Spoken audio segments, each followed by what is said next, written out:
Bismillah.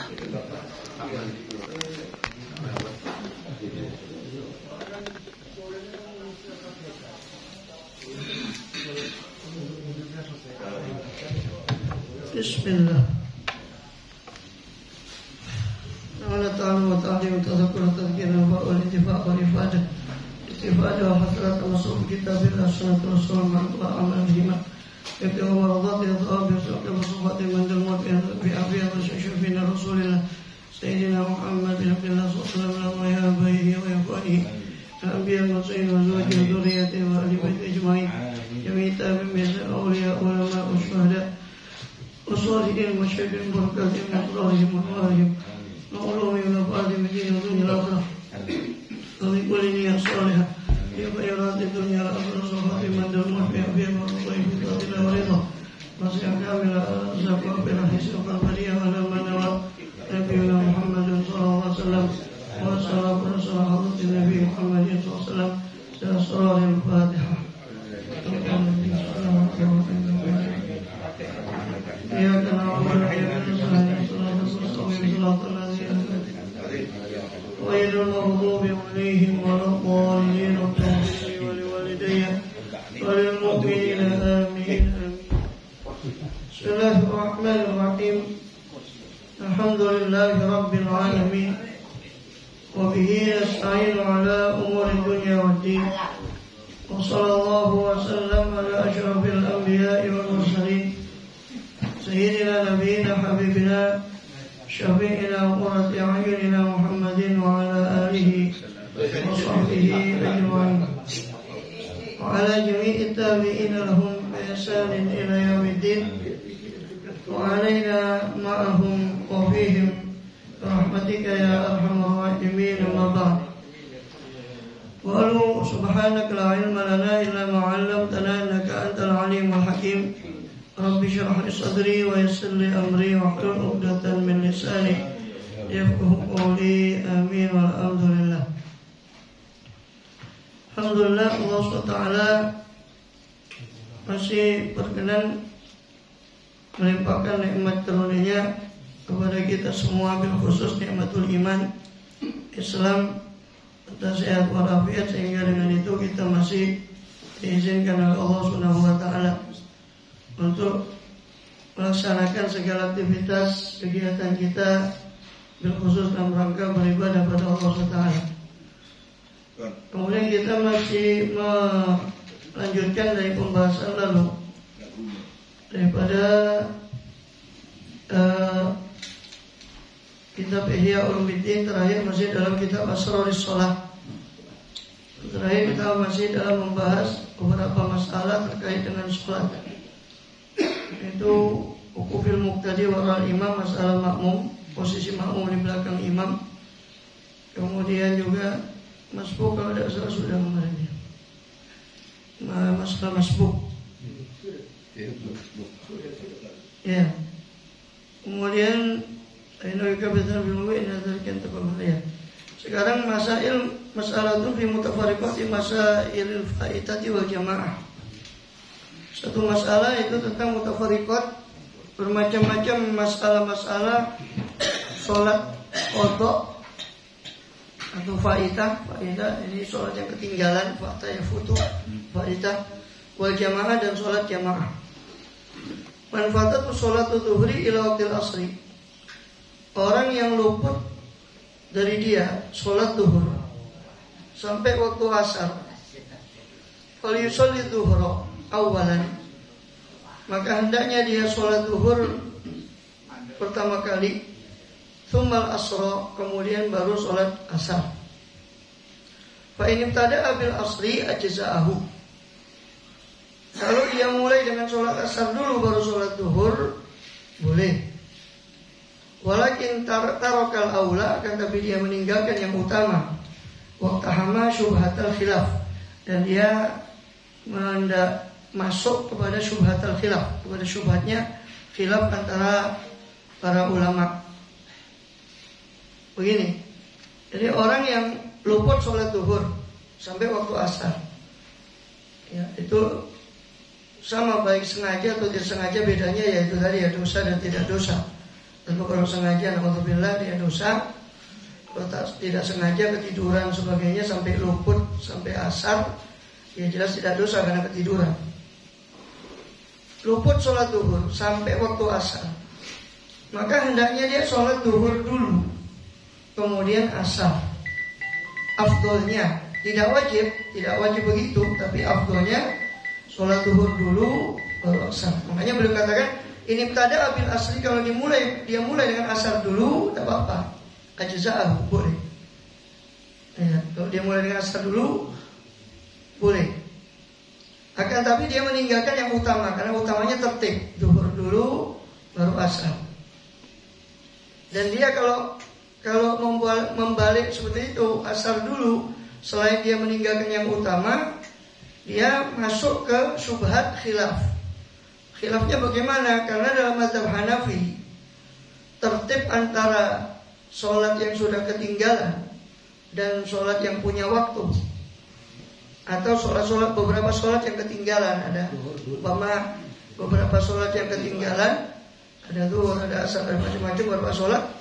Maka dalam mazhab Hanafi wajib itu harus tertib. Dalam mazhab Hanafi itu istilahnya mustahab lazim. Ya, mendekati wajib kalau dalam mazhab Syafi'i. Jadi tertibnya itu harus dalam mazhab Hanafi. Sehingga kalau dia meninggalkan tertib itu dalam mazhab Hanafi, itu tidak sah kalau dalam mazhab Hanafi. Memang dalam mazhab Syafi'i sah. Ya, dia mau sholat duhur dulu, qodoknya yang ketinggalan tadi duhurnya itu baru asar boleh. Mau sholat asar dulu baru duhur boleh. Sebetulnya kalau dari segi bolehnya, tapi abdulnya tertib. Tertib yakni duhur dulu tadi yang dia luput tadi duhurnya, duhur dulu dia kerjakan baru asar. Itu afdal. Tetap nyebutnya qodaan. Oh, enggak wajib. Menyebut qodaan dan adaan bukan suatu kefarduan. Jadi yang fardu cuma 3. Saya sholat fardu, zuhur atau asar atau maghrib, terus makmuman. Kalau dia makmum. Kalau ada makmuman ya yang wajib cuma 3. Saya menyengaja sholat qasdul fi'li, kemudian fardiyah, fardhon, kemudian menyebut ta'yin, menentukan apa fardunya. Jadi umpama usholi fardhu zuhri itu sudah cukup. Ketika dia Allahu Akbar itu dia di hati dia bilang saya sholat fardhu zuhur, sudah cukup. Makmuman tanpa qadaan, tanpa adaan sudah cukup. Jadi tanpa menyebut qadaan dan tanpa menyebut adaan. Otomatis kalau zuhur dikerjakan di asar, malaikatnya sudah tahu otomatis oh ini qadaan. Lebih canggih dari komputer. Apa? Kalau ke Sidoarjo itu boleh takdim malah tidak boleh. Kalau takdim di mana maksudnya? Takdim dari sana maksudnya, dari sana ke sini maksudnya. Dia jamak takdim. Untuk jamak memang kalau qashar sepakat tidak boleh kecuali kalau 2 marhalah. Bahkan mazhab Hanafi 3 marhalah kalau qashar, memendekkan sholat. Kalau jamak memang ada khilaf. Di dalam mazhab Syafi'i ada 2 qaul memang yang membolehkan. Pertama sama dengan qashar, yaitu 2 marhalah. Yang kedua itu kalau dia keluar batas balatnya, keluar dari batasnya balat, dia boleh menjamak. Boleh menjamak.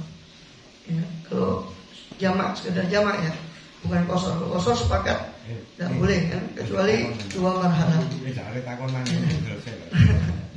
Kemudian wasit. Ya betul. Jadi seperti itu ya. Afdolnya itu urut. Jadi kalau hatta dia punya beberapa godok umpama, dia punya beberapa godok antara sholat zuhur, terus kemarin dia ketinggalan sholat subuh umpama, maka yang didahulukan yang duluan. Kalau afdolnya yang didahulukan tertib. Subuh dulu baru zuhur. Ya. Afdol kalau kita mau afdol. Tapi kalau sekedar bolehnya, ya boleh saja mau qadha zuhur di asar, mau qadha asar di zuhur, mau qadha zuhur di maghrib, ya kan? Atau mau qadha asar di isya, boleh. Kalau waktu sih tidak masalah. Kapan saja qadha sholat siang hari qadha malam hari boleh, sholat malam hari di qadha siang hari boleh. Cuma afdoliyahnya memang tartib cara mengqadanya, afdoliyahnya. Tapi tidak tartib pun dalam mazhab Syafi'i tidak masalah, kecuali mazhab Hanafi. Makanya tadi dikatakan di situ waqtahama syubhat al-khilaf. Kalau dia tidak memperhatikan tartib dalam mengqadha salat, berarti dia masuk dalam syubhat khilaf. Karena dalam mazhab Hanafi itu wajib. Dalam mazhab Hanafi tartib itu adalah wajib. Tartib mengqadha. Fa in wajada imaman. Ya. Jadi pertanyaannya disimpan dulu, nanti habis pelajaran baru ditanya. Supaya tidak motong anunya. Ya. Fa in wajada imaman. Fa in wajada imaman falyusallil asra. Kecuali kalau dia datang ke umpama ke Masjid Serang. Tadi dia ketiduran zuhur, paham 14. Terus datang sudah asar. Ya sudah sholat asar dulu. Sholat asar dulu baru setelah itu qadha zuhurnya. Qobliyahnya boleh. Qobliyahnya pun boleh, karena nanti qobliyah pembahasan ada pembahasan sendiri. Ya. Jadi fal yusolli tsumma yusolli zuhra ba'dahu. Ya. Jadi kalau datang kan tadi tartib itu kalau masih kita sholat sendiri atau masih lowong waktunya. Kita datang di masjid belum ada sholat asar, masih ada jeda. Maka afdolnya urut. Zuhur yang tadi kita ketinggalan kita qadha dulu baru asar. Ya, baru asar.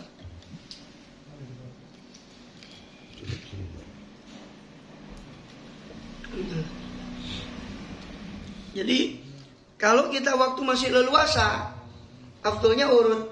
Ya. Jadi zuhur yang tadi ketinggalan kita sembahyang dulu, qadha'i dulu baru asar. Tapi kalau kita datang di masjid sudah pada qomat, nah, itu langsung ikut asar. Langsung ikut imam. Makmuman habis imam salam kita juga selesai sholat, baru kita qadha'i zuhur yang tadi. Ya.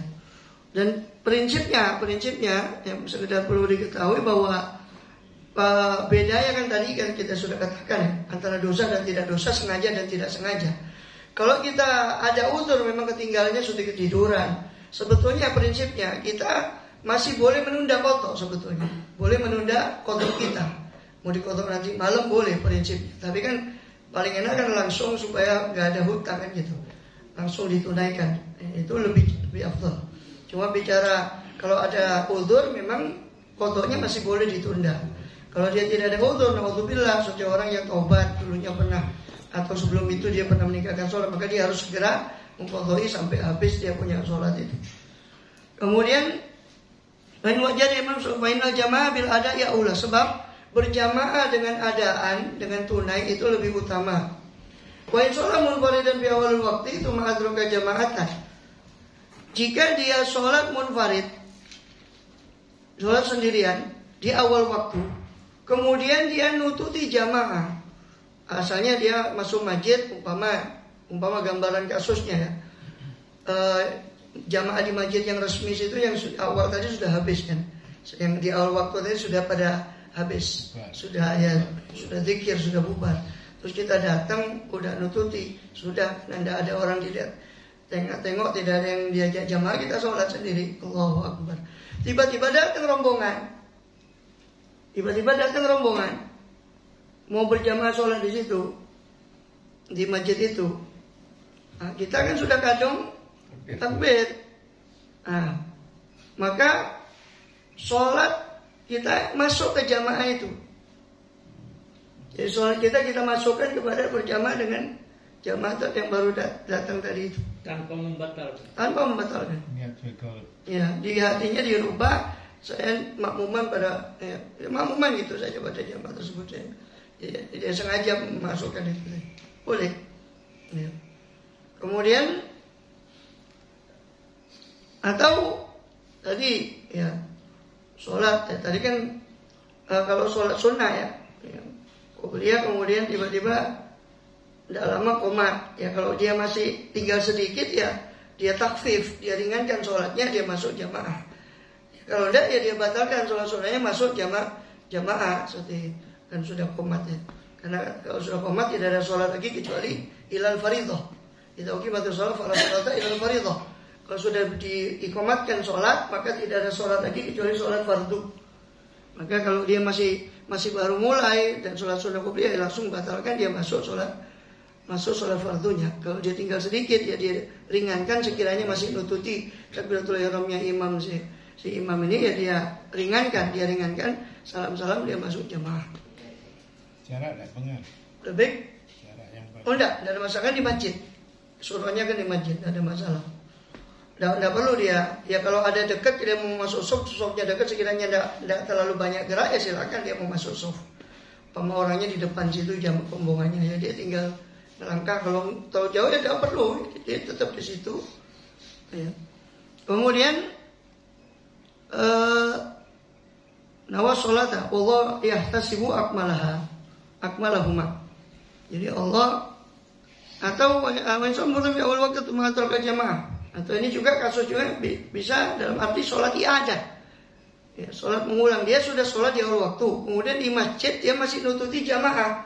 Datang ke masjid Serang kan agak akhir kan 3:30. Nah, nututi jamaah ya sudah sholat jamaah lagi.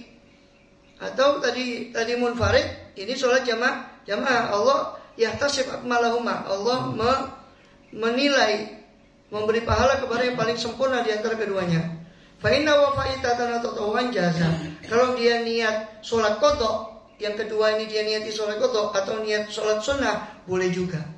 Jadi yang fardu sudah yang pertama tadi, yang kedua dia datang ke masjid kok masih ada jamaah, yang kedua ini dia niati sunnah atau dia niati qadha. Oh saya masih punya tanggungan sholat asar kemarin, jadi saya niati qadha, boleh. Ya. Atau dia sudah nggak perlu niati qadha saja, ya sudah dia sholat saja. Kalau sholat menurut sebagian pendapat kalau dia memang ada qadha ya akan tertambah dengan qadha yang dia belum tertunaikan. Wa in kana qad sholat bi jamaah atau ke jamaah ukhra, faliyan bil fa'ita min nafilah.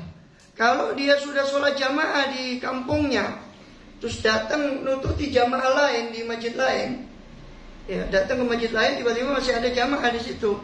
Maka falian wil fa'ita hendaknya dia berniat sholat qadha awin nafilah atau sholat sunnah.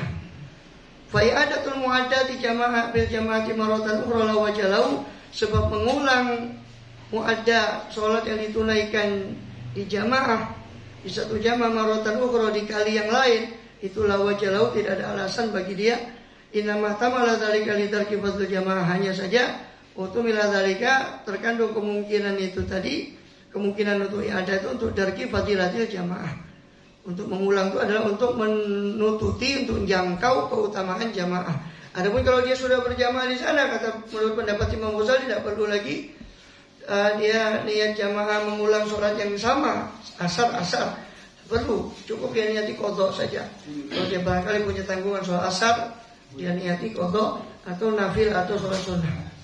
Tapi pendapat yang lain ya selain Imam Ghazali, ya, sebagian Syafi'iyah yang lain membolehkan untuk mengulang lagi meskipun itu dia sudah berjamaah, dan yang dinilai nanti yang paling sempurna di antara keduanya tadi.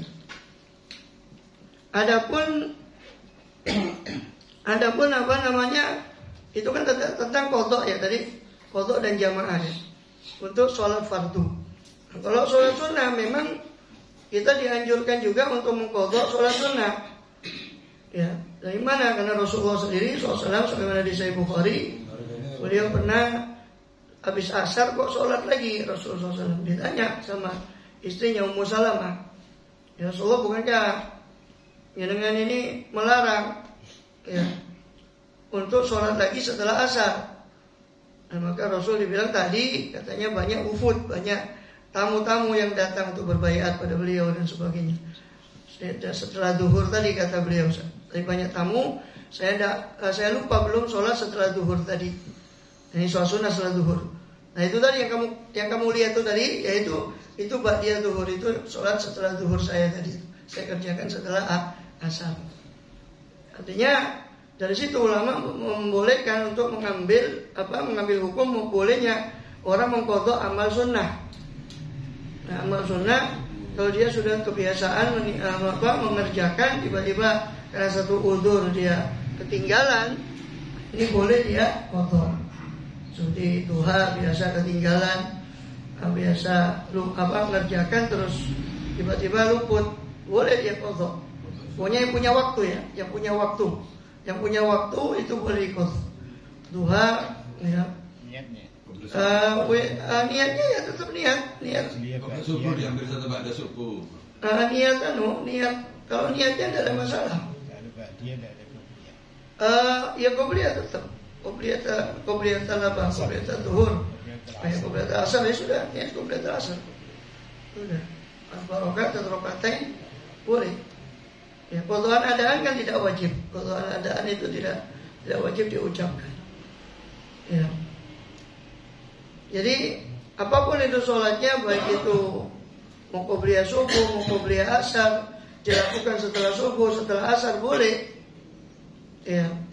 Nah, katanya kan sholat setelah asar tidak boleh setelah. Memang kan perlu diketahui memang 5 waktu yang haram kan ya.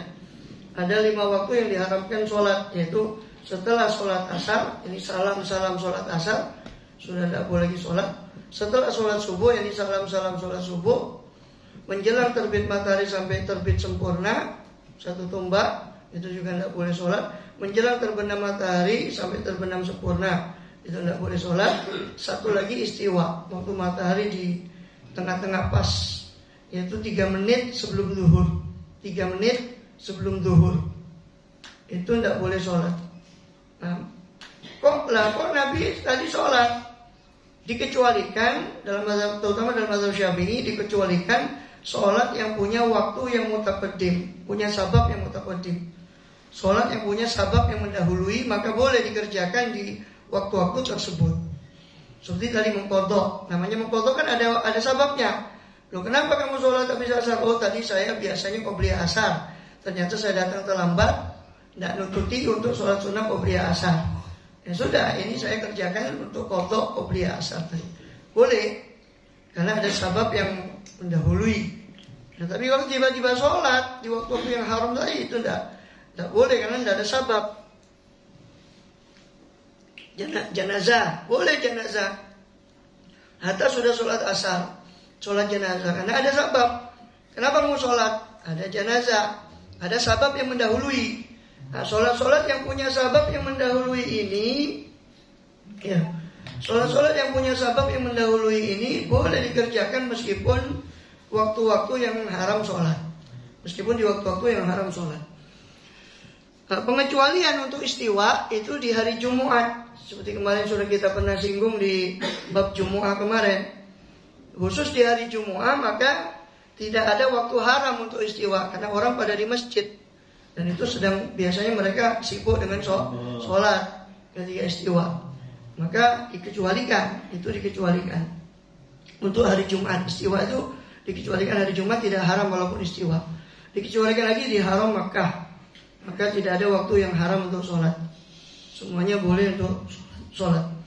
Kemudian jadi boleh mengqadha sholat sunnah tadi. Dan sebetulnya kalau kita pegang pada pendapat yang muktamad, sebetulnya kalau qobliyah itu waktunya itu bukan berakhir dengan ditunaikannya sholat fardu, tidak. Sholat qobliyah itu, qobliyah apapun, qobliyah zuhur, qobliyah asar, ya, qobliyah itu mulai waktunya itu mulai manjingnya sholat. Qobliyah zuhur berarti mulai manjingnya zuhur, masuknya zuhur itu mulainya qobliyah zuhur. Sampai kapan? Sampai berakhirnya waktu zuhur. Itu waktunya qobliyah. Jadi kalau kita ngerjakan qobliyah setelah zuhur itu jatuhnya bukan qadhaan sebetulnya. Qadhaan itu seperti yang dikerjakan Rasulullah tadi. Beliau sudah asar, ngerjakan qobliyah ba'diyah zuhur. Nah, itu qadhaan. Tapi selama zuhur masih ada, kita tadi datang ke masjid sudah ternyata imam sudah takbiratul ihram, makmum sudah pada jamaah, sudah mulai jamaah. Ya kita ikut jamaah. Qobliyah zuhur dan nututi, biasanya kita nututi umpama. Dan nututi ya sudah, setelah sholat zuhur kita qadha tadi itu. Ya bukan qadha, sebenarnya kita tunaikan qobliyah zuhur. Ya. Jadi mulainya manjing zuhur qobliyah itu, berakhirnya sama dengan berakhirnya waktu sholatnya. Nah, kalau ba'diyah zuhur itu setelah sholat zuhurnya, setelah sholat fardunya sampai ke akhir waktu sholatnya, itu ba'diyah. Ya, itu ba'diyah. Jadi paham ya? Jadi waktu qobliyah itu masuknya, qobliyah apapun zuhur, qobliyah isya, qobliyah maghrib, itu masuk sama dengan masuknya waktu sholat fardunya. Berakhirnya qobliyah itu tadi sama dengan berakhirnya waktu sholat fardunya. Sedangkan ba'diyahnya itu masuknya adalah setelah selesai melakukan sholat fardunya sampai akhir waktu fardunya. Itu ba'diyah. Yang membedakan nanti niatnya saja, ba'diyatan atau qobliyatan, itu saja. Nah, kemudian wa in kana mas'alatun bi hukmi man ra'a ala thawbi najasatan, tentang hukum orang yang melihat di bajunya najis, melihat najis di bajunya. Hal yutimmu sholatahu sani, apakah dia menyempurnakan sholatnya atau dia memperbarui sholatnya? Man sholat tsumma ra'a ala thawbi najasa, siapa orang sholat lalu dia setelah selesai sholat baru dia ngeh, dia lihat di bajunya ada najis, loh ini ada najis. Fala habbu qada'u shalah wa la yalzam, maka yang paling disukai adalah mengkodok sholat dan tidak wajib untuk mengkodoknya. Jadi setelah sholat selesai baru dia ngeh, mungkin ada jeda setelah sholat itu baru dia ngeh kok ada najis, karena bisa kemungkinan jadi najisnya itu baru nempel setelah dia selesai sholat, bisa jadi. Ya kan dia tidak tahu kapan nempelnya ini najis, tiba-tiba udah sholatnya udah selesai, zuhurnya apa udah selesai, ditaruh baju, baru pakai sholat lagi, atau kok dia ngelihat loh ini kok ada najis, tadi saya sholat ini kok ada najis, maka afdolnya diulang, afdolnya dikodok sholatnya, tapi tidak wajib dia kodok. Ya, karena bisa jadi kemungkinan najis itu nempel baru setelah sholat, baru ada najis, bisa jadi, kita tidak tahu. Sedangkan dia sendiri tidak bisa memastikan kapan najis itu ada di baju itu tadi. Walau an-najasata fi asna'is sholat roma bi thawbi wa atamma, seandainya dia melihat najis di tengah-tengah sholat, dia lempar pakaian itu tadi dan dia menyempurnakan. Contoh umpama di rida, ya, di rida itu tiba-tiba ada kelihatan najis tengah-tengah sholat, langsung dia lempar ridanya tadi, langsung dia lempar. Itu kalau pakaian yang bisa kita lepas langsung, ya repot. Kalau baju kan ya harus batal dulu, karena tidak mungkin tak membatalkan. Karena orang namanya hamilun najasa sudah batal sholatnya kan dengan membawa najis. Maka Roma bitobi wa atamma. Nah, kalau seperti rida enak, tinggal dilempar saja, pokoknya jangan sampai bersentuhan. Dia lanjutkan sholat atamma sholat, atau dia sempurnakan sholatnya. Wal ahabbu al-istiqlal, tapi yang paling disukai adalah diperbarui lagi sholatnya dari awal, itu paling afdal. Wa aslu hadza qissatu qalina la'alih. Dasar dalam masalah ini adalah kisah pencopotan dua sandal Nabi sallallahu alaihi wasallam di tengah-tengah sholat. Sudah lalu, kisah ini sudah lalu ketika kasus yang awal, ya, secara ringkas saja. Rasul tengah-tengah sholat tiba-tiba beliau melepas sandalnya. Ya. Setelah selesai sholat, salam-salam ditanya sama sahabat, ya Rasul, kenapa kok Anda tengah-tengah sholat tadi kami lihat melepas sandal? Jibril tadi mengabari saya itu ada najis, maka saya cepat-cepat langsung cepat-cepat melepas.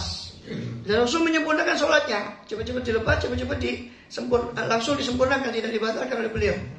Ya, itu dasarnya. Kalau dia bisa cepat-cepat melepaskan pakaian yang najis tadi, entah bolpen, entah apa. Karena pakaian itu bukan hanya jangan salah paham, bukan hanya sekedar baju atau sarung yang kita pakai. Pakaian itu segala yang kita sandang.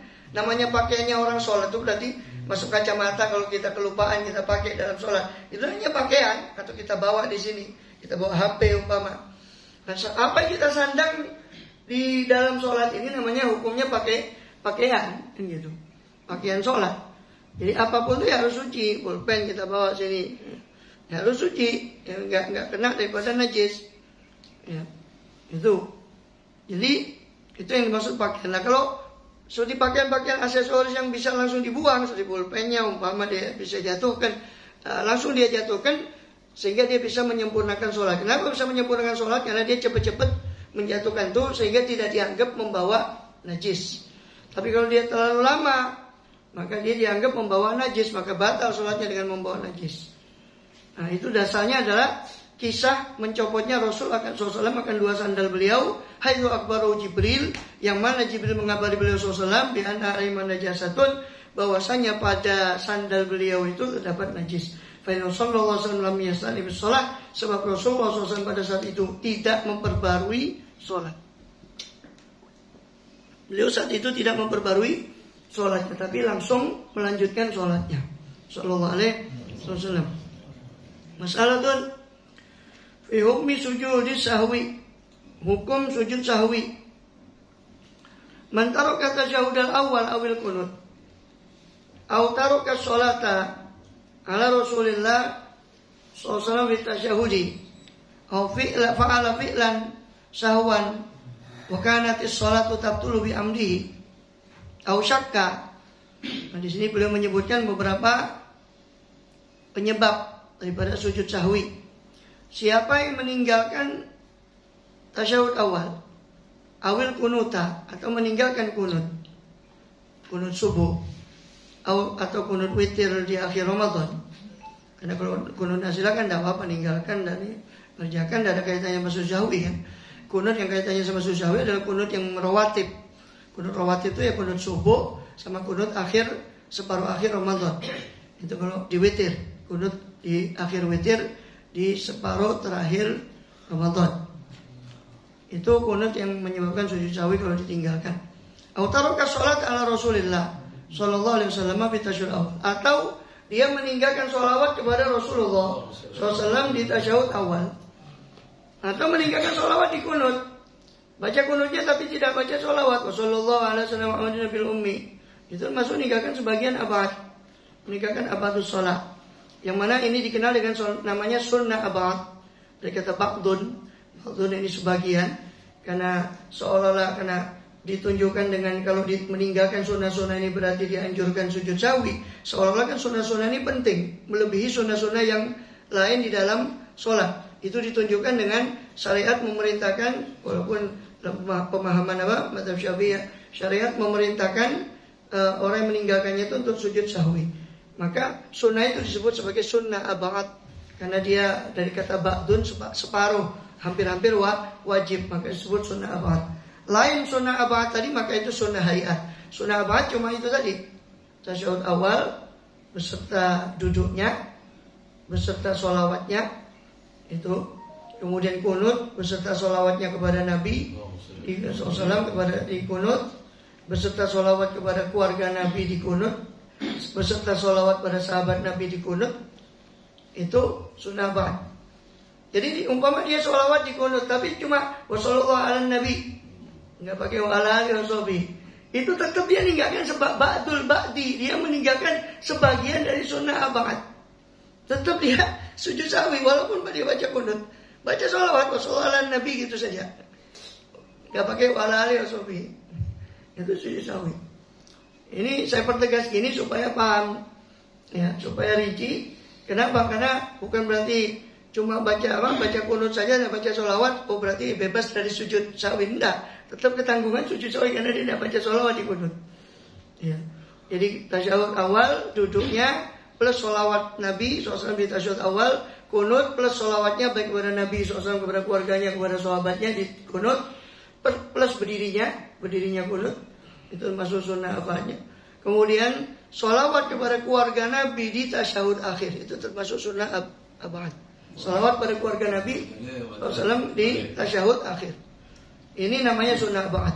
Di tahiyat akhir. Ya, di tahiyat akhir. Salawat pada keluarga Nabi di tasyahud akhir. Itu karena salawat pada keluarga Nabi di tasyahud awal khilaf. Tapi kalau ikut pendapatnya Habib Muhammad Mudhar, kata Habib Muhammad Mudhar, masa kamu nambahi wa ala ali Sunnah Muhammad gitu saja. Ini dikutip, saya kutip dari Tajul A'ros punya Habib Ali bin Husain Al-Attas Bungur, itu dikatakan di situ. Itu benarnya Habib Muhammad Mudhar rubah. Sahwi itu sunnah. Iya, sunnah. Dari kerjakan tidak apa-apa. Tidak mengaruhi daripada keabsahan sholat. Ya. Jadi kita membahas sebabnya dulu ya, sebab sujud sahwinya dulu. Jadi apa tadi? Meninggalkan sunnah abad. Apa tadi sudah kita sebutkan apa sunnah abad. Selain itu berarti sunnah hayat. Contoh ngangkat tangan waktu takbiratul ihram. Takbiratul ihramnya wajib. Ngangkat tangannya sunnah. Ya, tangannya sudah diangkat, ini tidak usah diangkat. Umpama. Ya, takbiratul ihram saja wajib.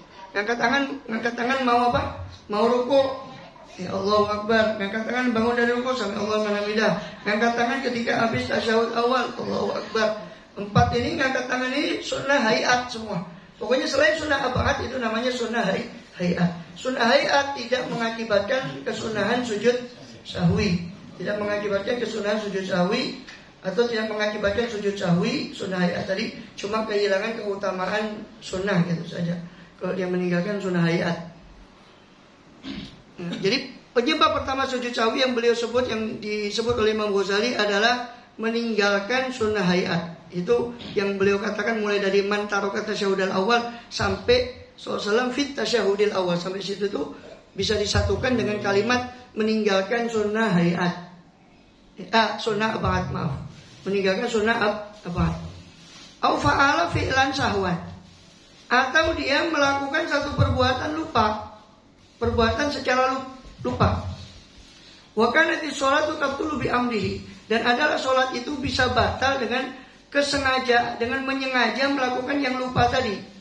Jadi kedua penyebab sujud sahwi adalah melakukan satu perbuatan yang kalau dikerjakan dengan lupa dia tidak batal, kalau dikerjakan dengan sengaja dia batal. Itu menyebabkan sujud sahwi. Contoh bicara, dipanggil fulan, dia nyaut, dia lupa lagi sholat ini, lebih umpama nyaut cuma satu kata, cuma satu kata. Tidak apa kalau lupa. Dimaafkan sampai 4 kata kalau lupa. Ada pendapat lain 6 kata khilaf. Kalau lupa tidak apa-apa.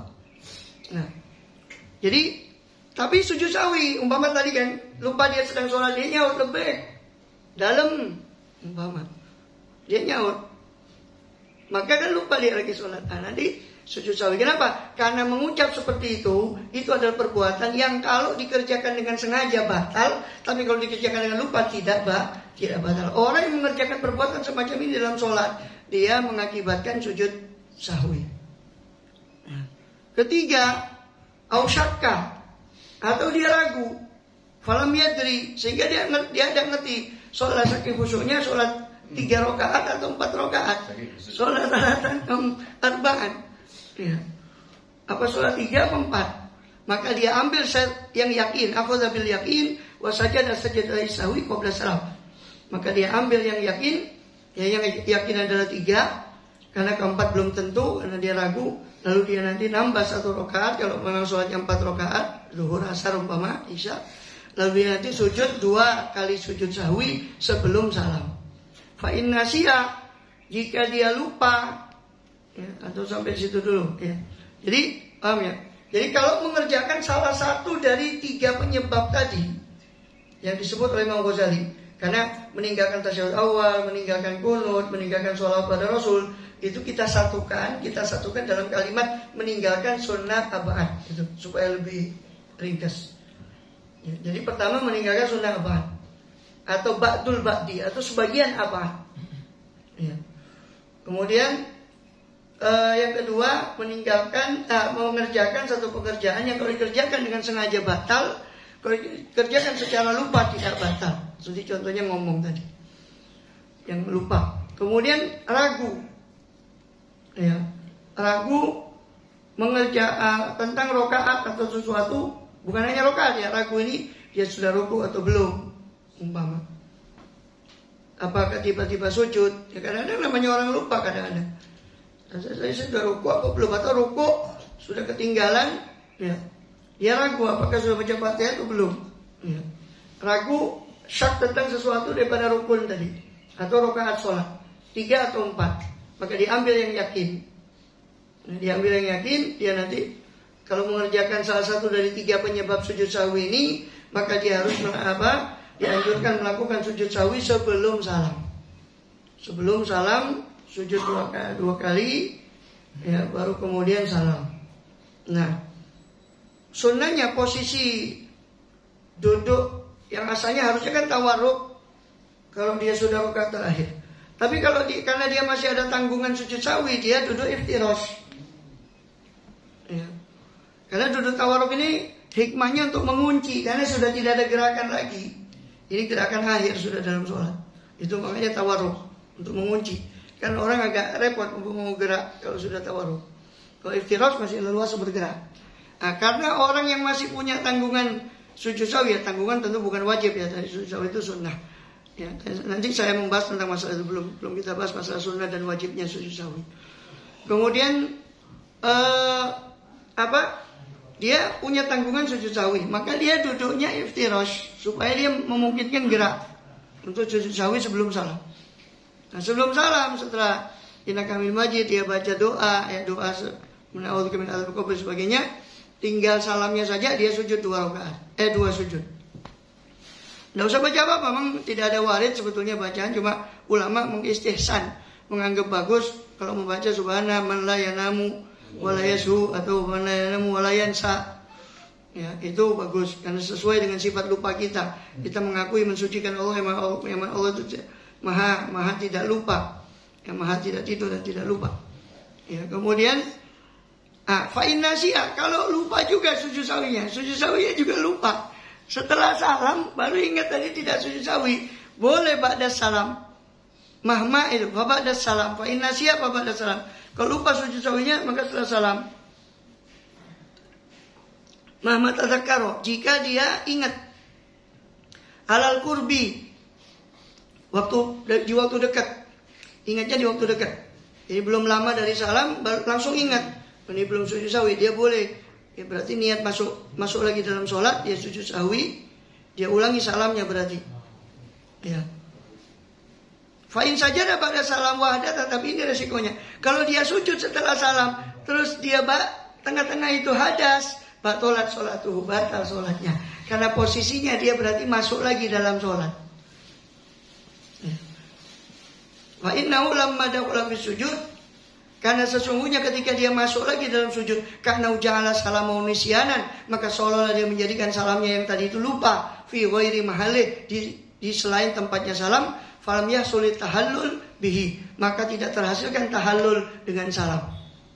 Salam itu kan tahallul. Kita kan masuk sholat dengan takbiratul ihram. Ihram itu berarti mengharamkan apa yang boleh. Belum sholat boleh minum. Setelah takbiratul ihram tidak boleh minum. Makanya disebut ihram, pengharaman. Tahallulnya kalau haji dengan cukur. Kalau sholat tahallulnya dengan salam. Tahallulnya dengan salam.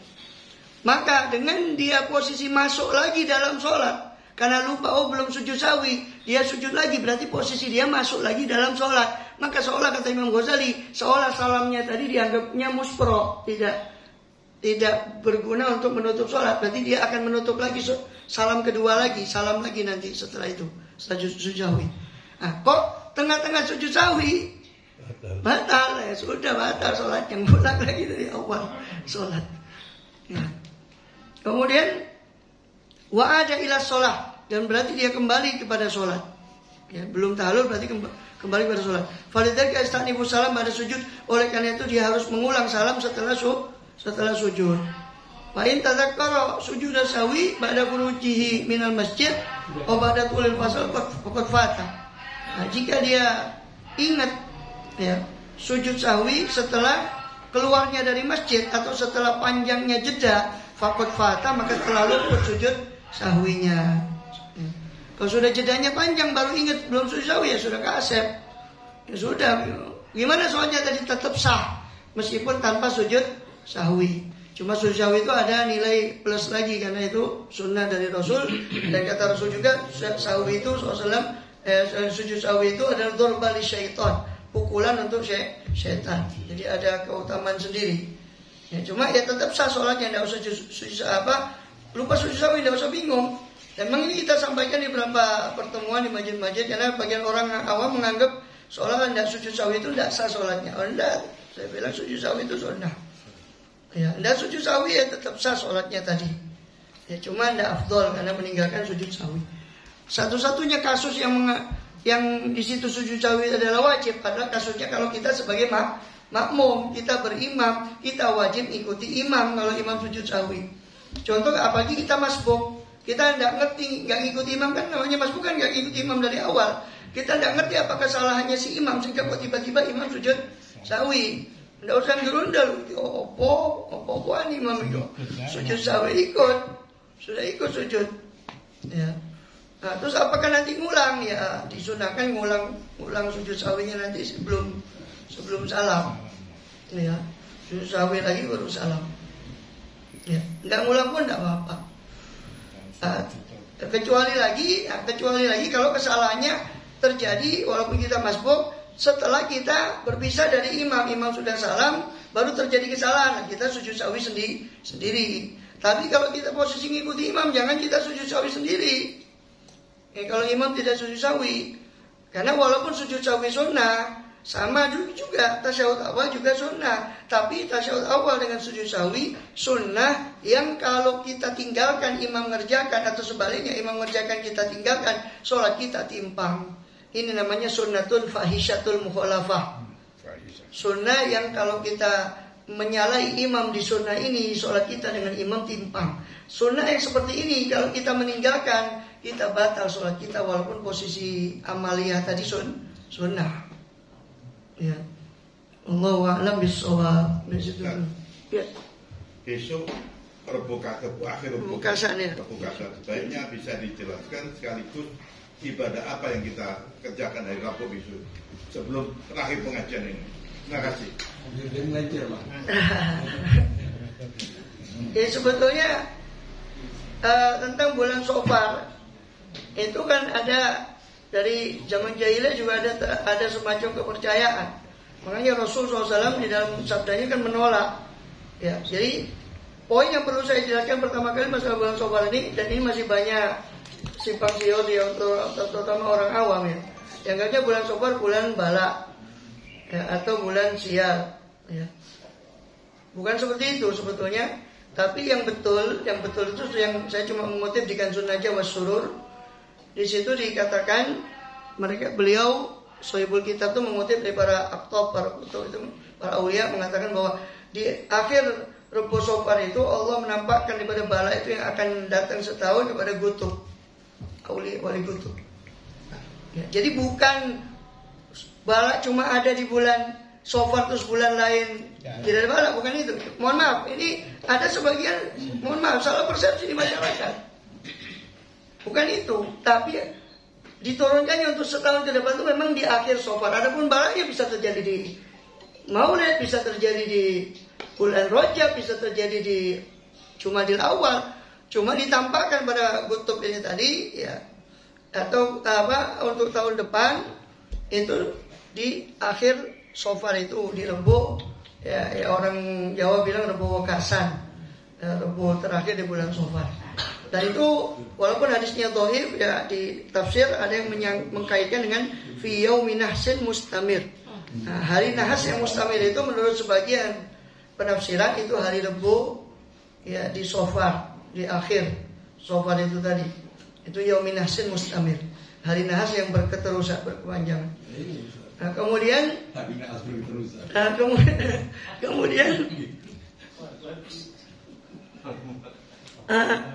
sebetulnya dikatakan di hadis beliau sendiri beliau sendiri menolak. Dikatakan la sofaro wala hamata wala tiarota. Ya. Dikatakan tidak ada sofa, tidak ada kesialan di bulan Shofar, tidak ada hama.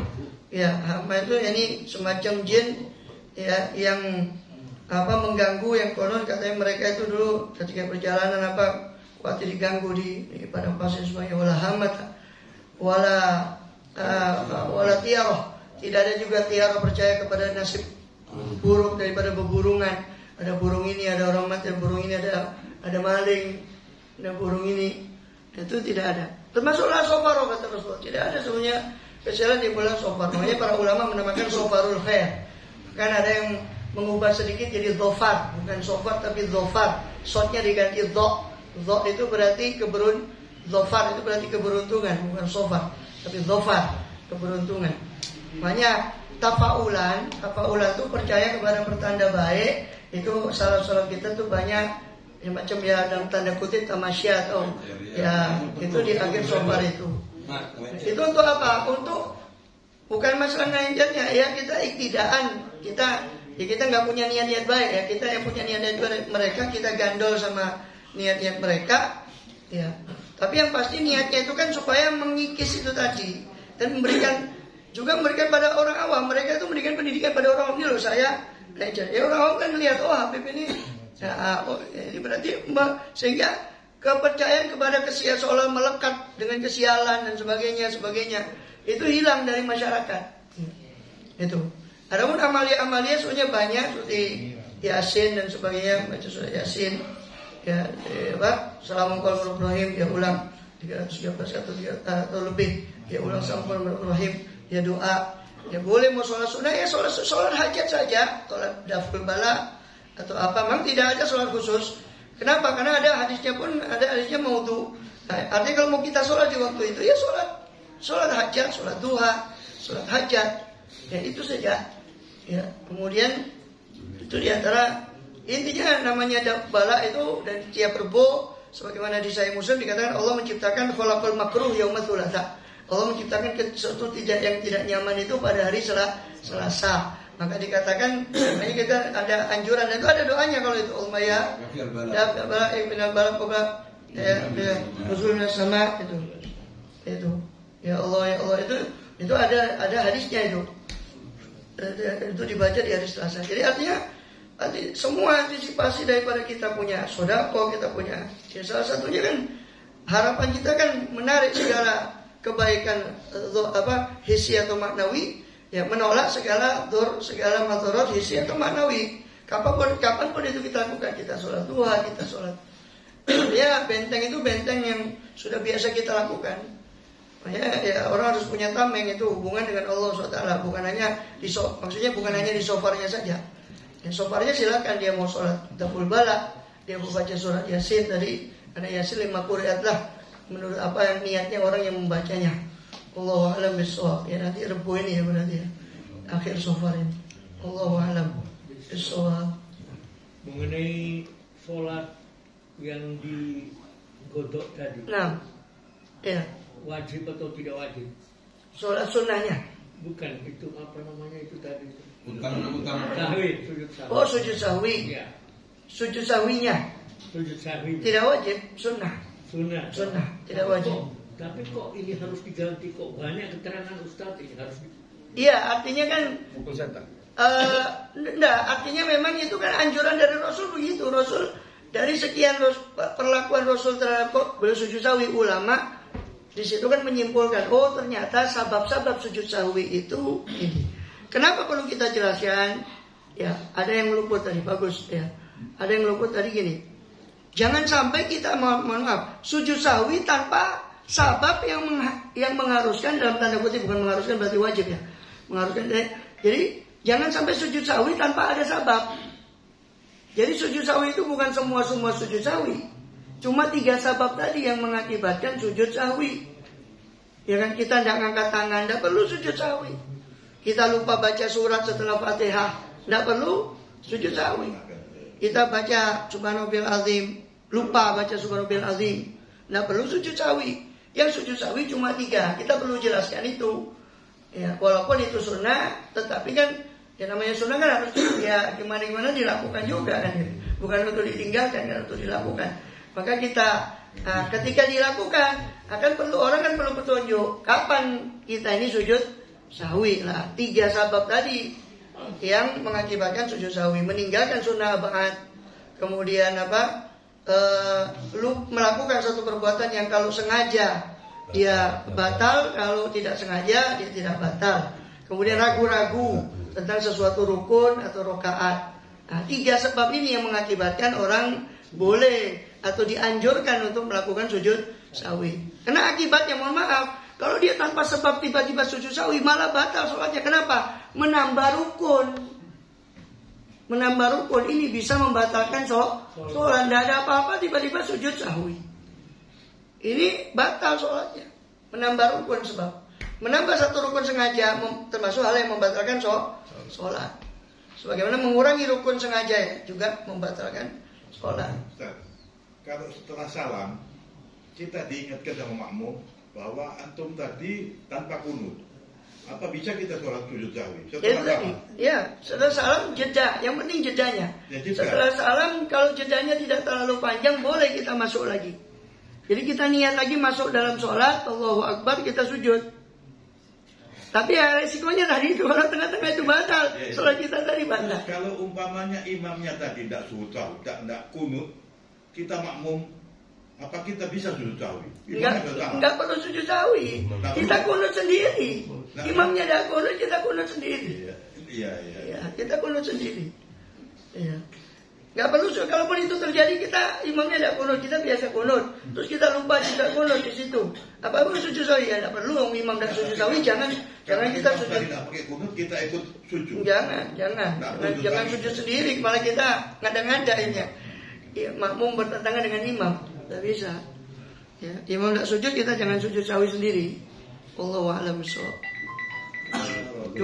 Ya Rabbana Rabbana bi'anna nabta Rabbana أننا أشرفنا على الله ربنا فاتب علينا توبة نغسل كل خوفا واستر لنا العورات وآمن الروعات واغفر لوالدينا ربي مولدينا والآل والإخوان سائر الخلان وكل ذي محبة وغيرة أو صحبة والمسلمين أجمع أمين ربي أسمع فضلا وجودا منا أم باكتساب منا للمصطفى الرسول أحضر رسولي صلى وسلم ربي عليه عد الحب وعليه هداية الصحب والحمد لله في البر والتناهي